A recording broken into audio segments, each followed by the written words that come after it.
जी नमस्ते। नमस्ते। कौन? जी मैं आरती हूँ, मुझे सोना से कुछ बात करनी थी। कौन सोना? वो मेरा मतलब सगुन से।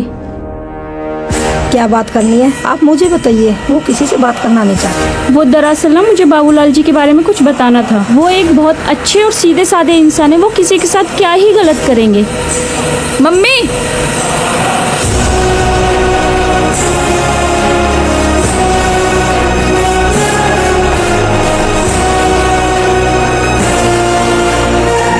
जिस आदमी का मैं नाम भी नहीं सुनना चाहती, ये उसके बारे में मुझे बतानी आई है। इनसे कह दो मुझे इनसे कुछ बात नहीं करनी। मैं एक रिपोर्टर हूँ। मुझे नहीं मिलना किसी से। मैं बस 2 मिनट लूंगी आपके। मैंने कह दिया ना, मुझे नहीं मिलना। सुन लिया, अब तुम जाओ, जो बात होंगी कोर्ट में होंगी। एक सेकंड, ये फोटोज तो देखो।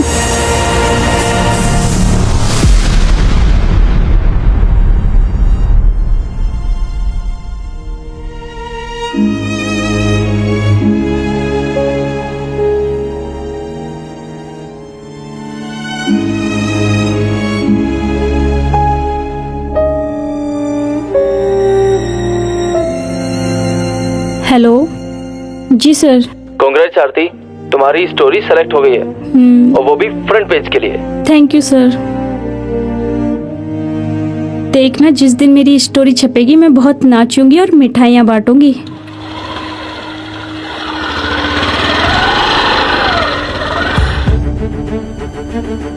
हम यहाँ से बिल्कुल नहीं रहने देंगे। हमने बहुत सहन कर लिया, अब नहीं रहने देंगे। मेरे बेटे को फंसाया जा रहा है, आप समझने की कोशिश क्यों नहीं कर रहे? कुछ यार, तुम्हारे बेटे को निकालना पड़ेगा।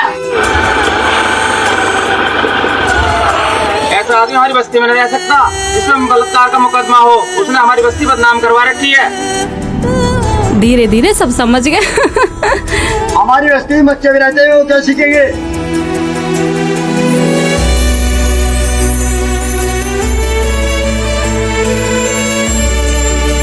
ये क्या कर रहे हो आप लोग? एक बूढ़ी औरत को परेशान करते हुए शर्म नहीं आती? देखो ये सावित्री आई है। बकवास बंद करो और अपने अपने घर जाओ। ना गए तो मैं पुलिस बुला लूंगी। भैया इन्हें क्यों परेशान कर रहे हो? चलिए, हमने तुम्हारी बहुत सुन ली, अब तुम हमारे बारे में सोचो। ठीक है, आप सब लोग यही चाहते हो ना? माँ आप मेरे साथ चलो। पर बेटा माँ, जब बाबूलाल अदालत से निर्दोष साबित हो जाएगा फिर आप यहीं आ जाना। चलो।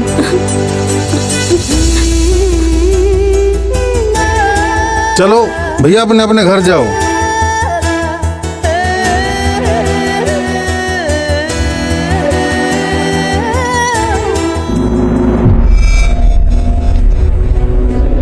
Order order. केस नंबर 501/24 की कार्रवाई शुरू की जाए। मेलॉर्ड, अब मैं इस अदालत के सामने इस केस से जुड़े हुए जरूरी अहम गवाह पेश करना चाहता हूँ। सबसे पहले इन्वेस्टिगेशन ऑफिसर श्री नानक सिंह जी को मैं विटनेस बॉक्स में बुलाना चाहता हूँ। इजाजत है। आइए नानक जी।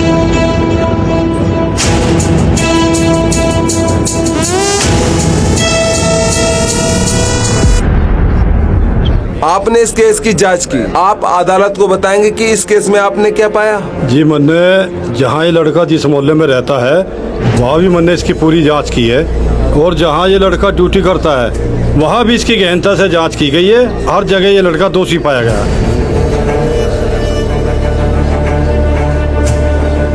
जी आप जा सकते हैं। मिलॉर्ड, अब मेरे केस के अगले गवाह हैं बब्बन। मैं उनको विटनेस बॉक्स में बुलाने की इजाजत चाहता हूँ। इजाजत है।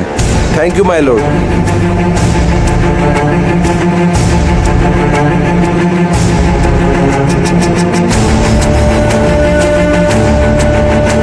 क्या काम करते हो? मैं विधान केसरी ऑफिस के सामने फलों की रेहड़ी लगाता हूँ। सामने कटघरे के अंदर खड़े हुए इंसान को जानते हो? जी, ये बाबूलाल है। शगुन और बाबूलाल के बारे में क्या जानते हो, अदालत को बताओगे? जी, हम तो उसको खाना दिया करते थे, हमें क्या पता ये उस पर गंदी नजर रखता था।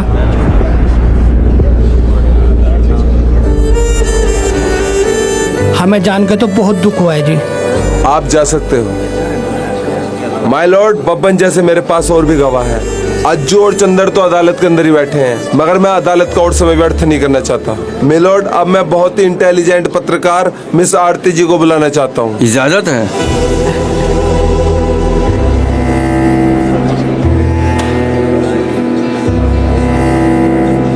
मिस आरती, मेरे सवालों का जवाब आप केवल हाँ और ना में देना। जी आपने बाबूलाल को उस विकसित लड़की को ले जाते हुए देखा? जी। क्या वहाँ पर कोई और था? जी नहीं। आप वहाँ थी? जी नहीं, मैं वहाँ बाद में पहुँची थी। फिर आपको कैसे पता वहाँ कोई नहीं था? जी मैं वहाँ गई थी पर उसने। थैंक यू, आप जा सकती हैं। Objection my Lord. My Lord, गवाह को अदालत में पूरी बात नहीं कहने दी जा रही है। मैं अदालत से अनुरोध करूंगा कि वकील साहब को ऐसा करने से रोका जाए। प्रोसिक्यूटर साहब, मुझे जितनी जरूरत थी मैंने पूछ ली। अगर आपको जरूरत आप भी पूछ लेना, मैं अदालत का समय खराब नहीं कर सकता। आप जा सकती हैं। माय लॉर्ड, अब मेरे अगले गवाह हैं Subhash Gupta ji, master ji.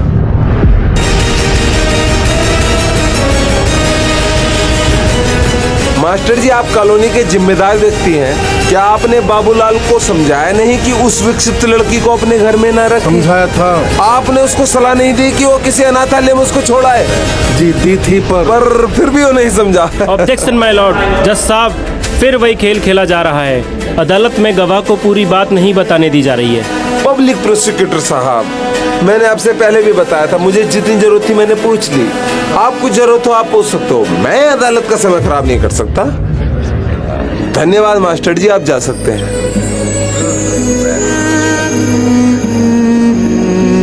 My Lord, अब मैं अगले गवाह के रूप में बाबूलाल की मां को विटनेस बॉक्स में बुलाने की इजाजत चाहता हूँ। इजाजत है।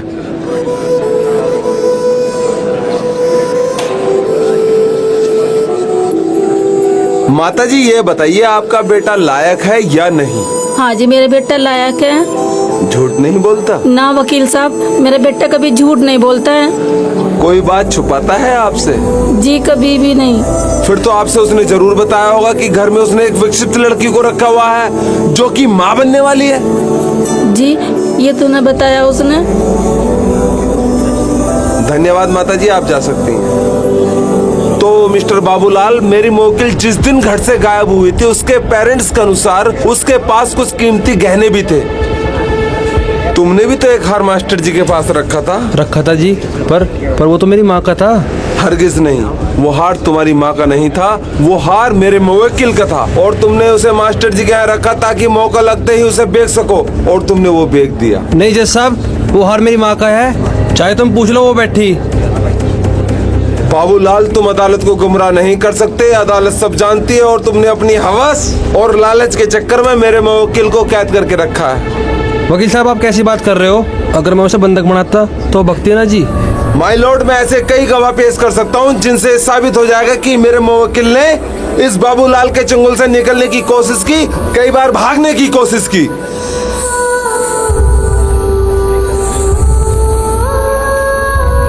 लेकिन इस सातिर अपराधी ने बार बार उसको कैद करके घर में बंधक बना लिया। माय लॉर्ड, इस अपराधी ने बहुत जघन्य अपराध किया है। मैं अदालत से दरख्वास्त करूंगा ऐसे अपराधी को सख्त से सख्त सजा देकर समाज में एक मिसाल कायम की जाए। सभी गवाहों और सबूतों को मद्देनजर रखते हुए ये अदालत अपना फैसला सुरक्षित करती है और अगली तारीख पर एक बार फिर लड़की के बयान के आधार पर अपना फैसला सुनाएगी।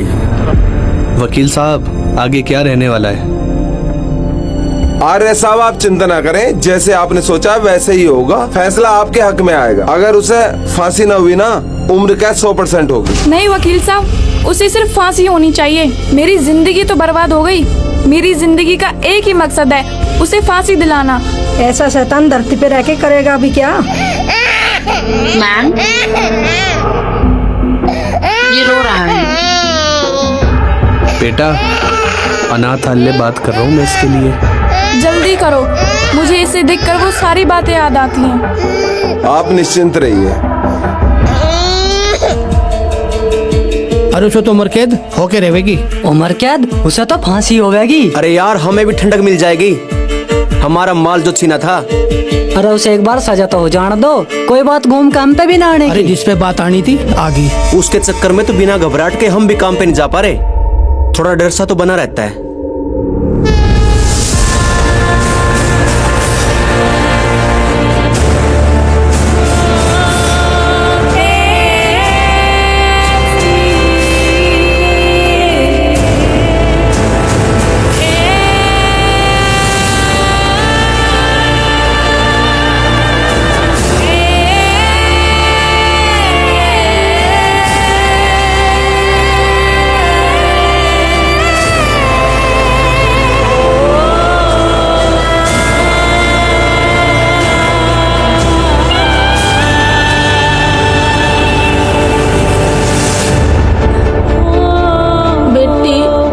जाने क्या होगा बाबू के साथ। माँ कुछ नहीं होगा, कानून पे भरोसा रखो। जब बाबू ने कुछ गलत किया ही नहीं है, अदालत का फैसला उनके हित में होगा। काश उस पागल को अस्पताल के बाहर घर न लेकर आया होता वो। अस्पताल?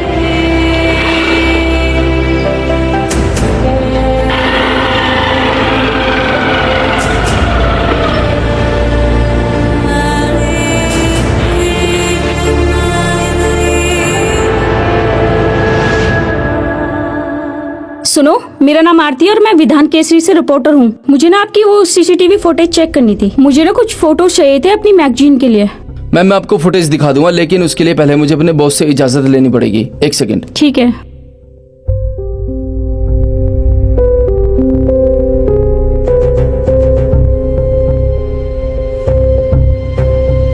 आइए मैडम।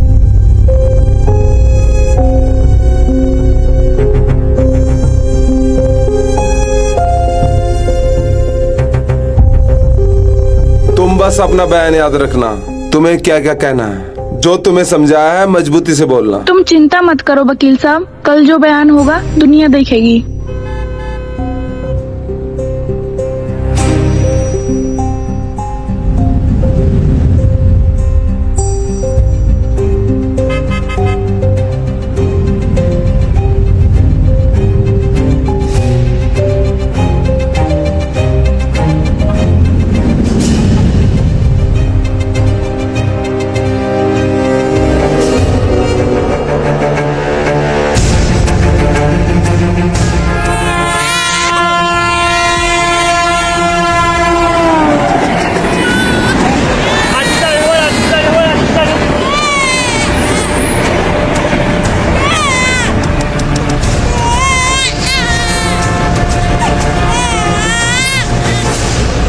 ऑर्डर ऑर्डर, आज की कार्रवाई शुरू की जाए।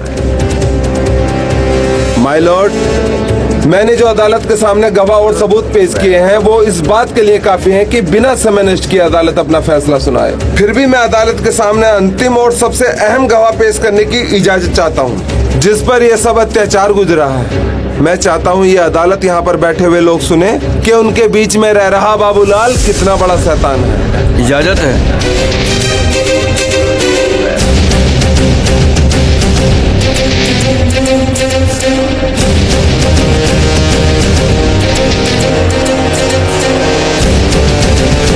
जज साहब सही कह रहे हैं वकील साहब, ऐसे लोगों को तो सिर्फ फांसी ही होनी चाहिए।